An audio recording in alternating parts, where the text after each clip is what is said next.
Hello and welcome back to the channel. Today's topic is about communication in the human world and how words are magic spells. It's 36 degrees over here in the west coast of Canada in the beginning of summer, and that has something to do with our topic. Words are magic spells.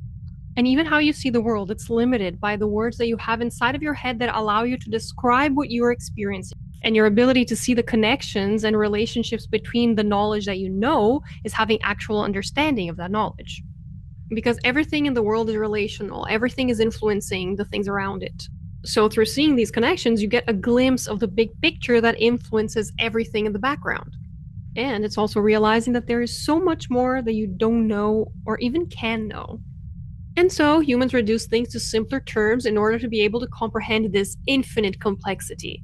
And that's actually pretty effective unless we, arrogantly reject more information when it doesn't suit our ego. Understanding infinite complex things has to be done by parts if it can be done at all.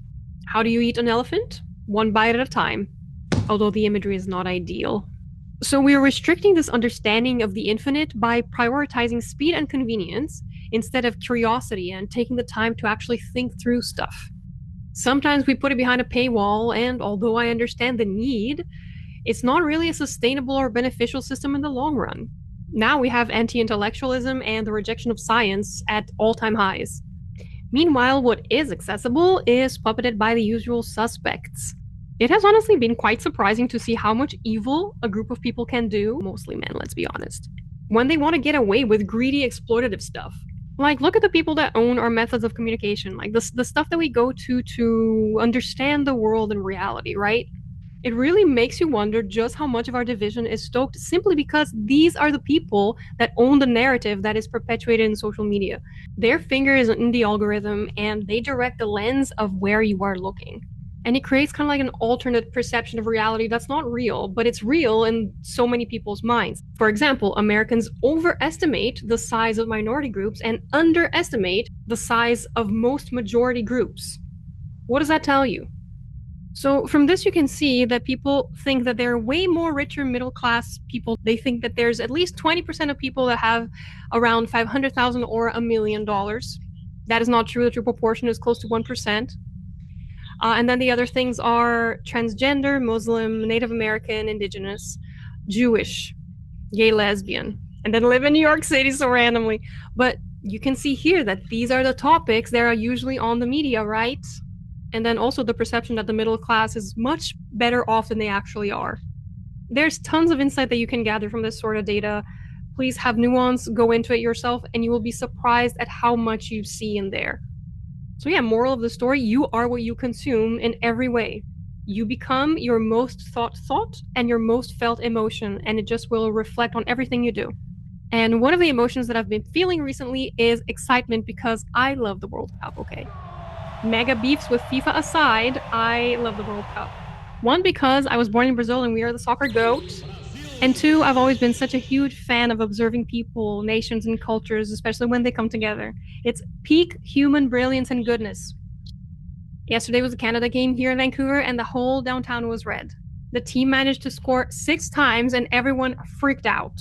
There was this little boy all disheveled from the game. He got interviewed afterwards, and he was so excited. He was like, oh my God, I've never seen anything like this happen. And then the lady asked him if he thought Canada would win the World Cup. And he was like, no. And then he just walked away. So blessed. So, are we going to win the World Cup?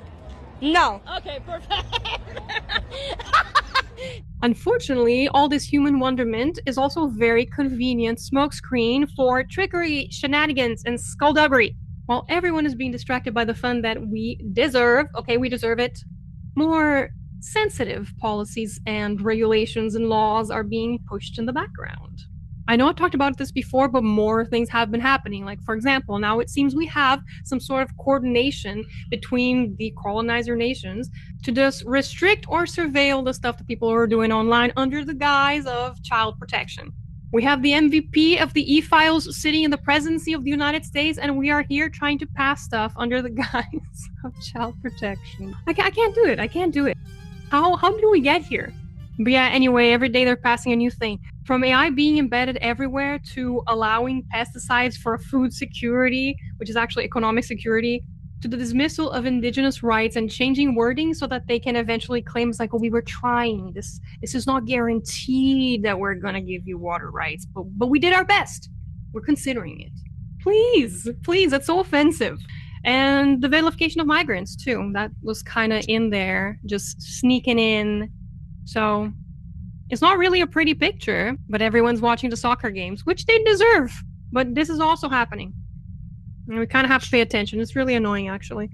I don't exactly know how this is better for the nation Canada Strong, but this blueprint has been used before and is currently being used by down south in the border.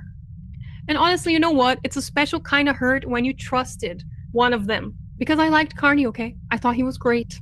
I should have known better than trusting a banker, but I was out there all elbows. So cringe. Especially now that Carney managed to be more conservative than Harper. And the lesson of this all is don't be fooled by the magic spells, y'all. Like, I know there's a lot going on. Do not get fooled by the stuff that they say. Look at the things that they do. Because if we actually paid attention to what is happening, we would not like it. And we would stand against it. And I think we should start doing that now. Have discernment about the words that you hear and the things that you see being done. Let's not invent reasons why this is a chess move. What is the chess move doing? Let's not kid ourselves. So thank you for watching, and I hope you got some information or at least some catharsis from this video. And that whatever is happening in the Veil of Illusion that's covering what's actually being done in the world never tricks you again. It has to happen now. That's it, you're blessed. You can go now. Be safe. Take this with you. Thank you for watching to the end, seriously. It's 36 degrees here, so I'm acting out.